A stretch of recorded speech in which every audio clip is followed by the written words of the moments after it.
and it's ready to go. Yeah, perfectly all right. Can you see it? Yeah. There we go. Wonderful.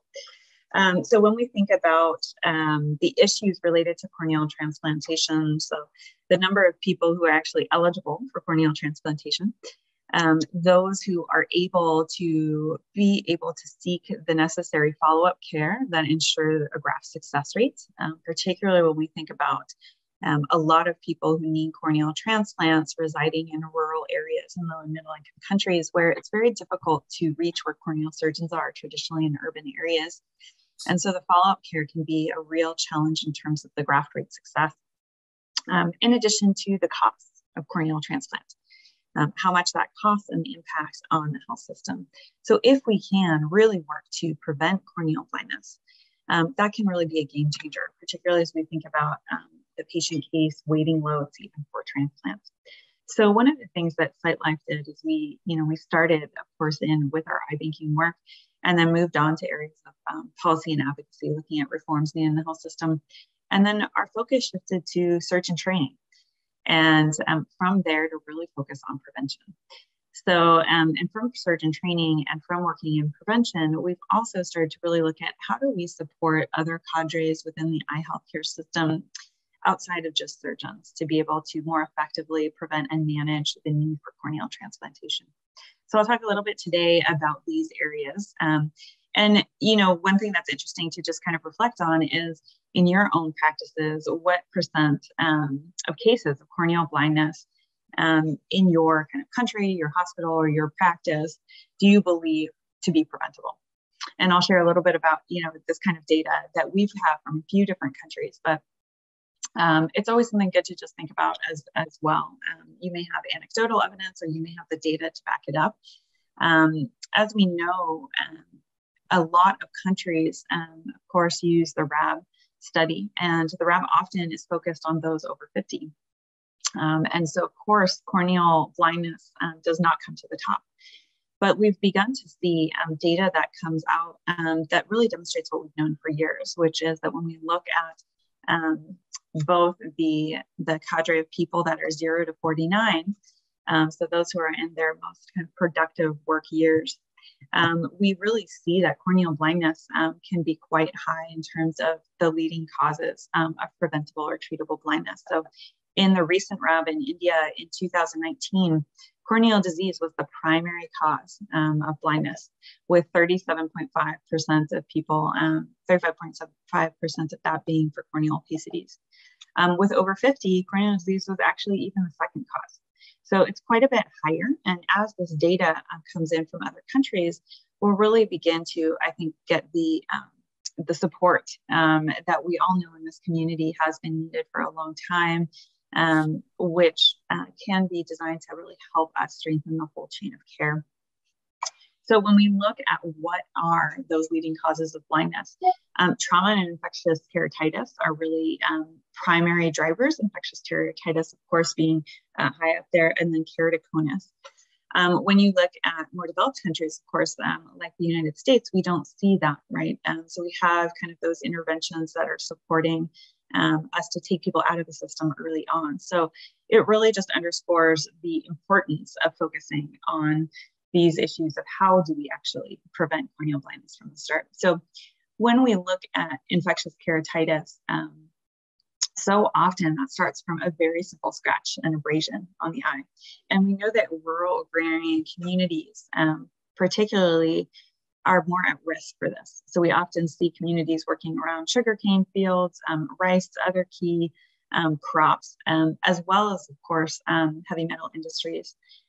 Abrasions are quite common, and it can be very difficult to get treatments where people live. That can be due to not having easy access to eye care services, sometimes not wanting to take off time or not being able to take off time from work or to travel long distances to be able to get the kind of eye care treatment that is necessary. And it can also be something where just there's a lack of awareness, having that pain in your eye, that this can progress to something that can really impact your life for a long time.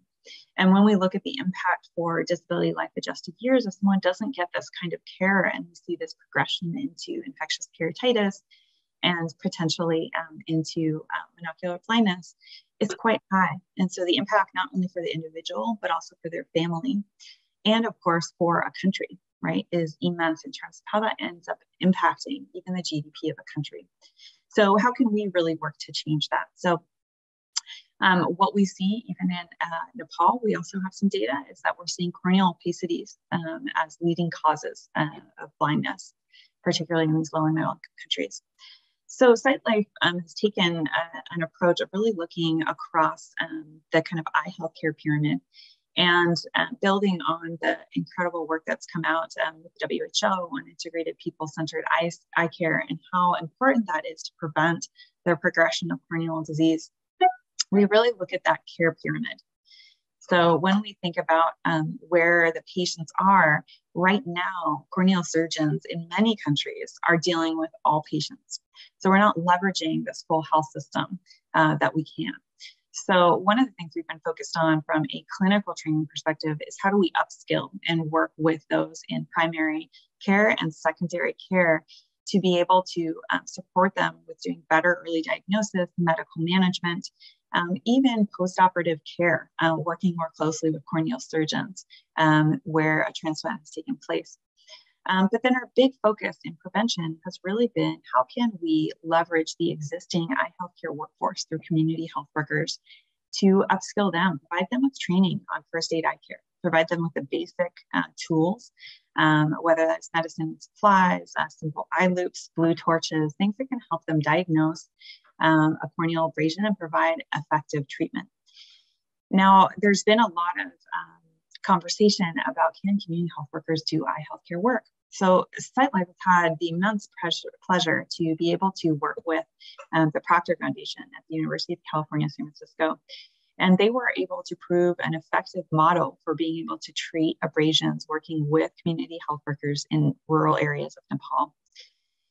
And through that program and their research, the opportunity to be able to leverage this workforce who is located where community members are. So it means it prevents the need for travel, for time off work for travel, for costs related to travel, and to be able to inform the community about their services, also about the importance of coming to them versus, let's say, going to a traditional healer who might use herbs or things in the eyes, which can actually make things worse, is immense.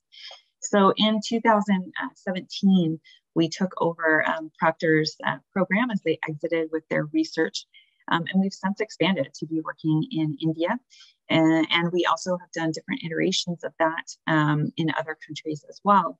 But our focus has been on providing an initial kit to a community health worker. We provide initial training over a day-long period where community health workers receive training, they do practical application, and they learn how to do this. And what we've seen is 96 to 97% efficacy in terms of the resolution of abrasions within 4 days under the care of trained community health workers. So they have this initial training, they have this kit, and then every 6 months they get an additional refresher training, they get refreshment supplies.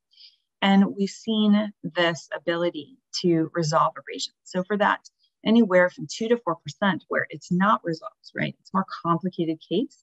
They are then supporting that referral into eye care centers and those vision centers that are closer to them. And if needed, they are referred to a corneal surgeon. But that eliminates the need for 96% at a minimum of patients to have to travel. And it enables them to resolve these issues sooner.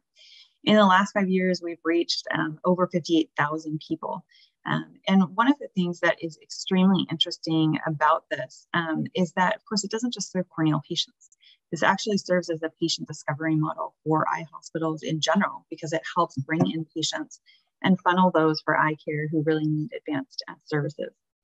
Other iterations that we are working on with this is in Rwanda, collaborating with the Rwanda International Institute of Ophthalmology to be looking at how do we integrate keratoconus screening in school screening programs that are working on just doing refractive screening, leveraging a very low cost topography device and being able to refer in. one of the things that we are seeing, particularly across Africa, is that keratoconus is affecting patients young, pediatric patients. So if we can take them out of the system early on by providing the right care, we can really prevent the need for a more advanced treatment later on.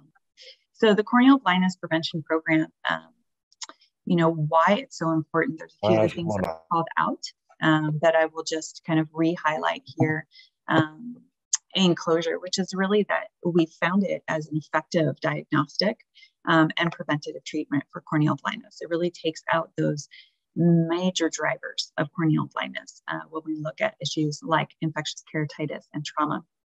It can also serve in terms of identification of keratoconus early. And community health workers have been shown to be able to do this from, young children all the way through adults. So it's not just for a certain age segment of the population. The other major things that we see here is that it's 95% more effective than a corneal transplant. When you think about the cost in India alone, 30,000 rupees for a transplant versus about 75 rupees when the program is up and running for treatment and prevention. So that is an incredible amount. That's less than $1 or just around $1 to treat each patient, which is incredible.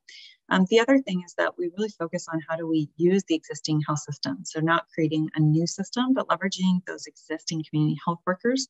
In India, of course, those are ASHAs, but every country has those. And one of the incredible things that we've really seen is because most community health workers are women, is the impact on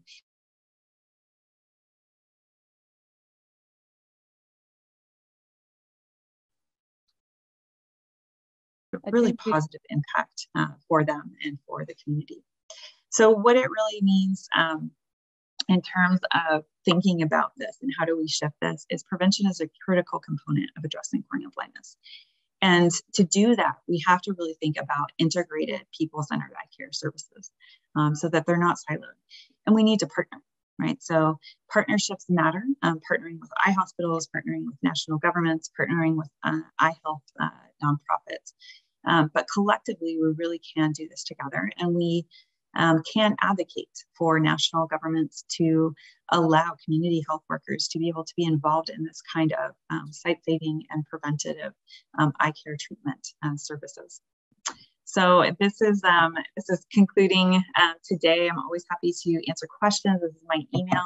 Feel free to reach out. We're happy to share more about our programs, our model, and we're always excited to partner with those working on these issues in low and middle income countries. Over to you, Samara. Thank you, Samara. Fantastic work done with the community.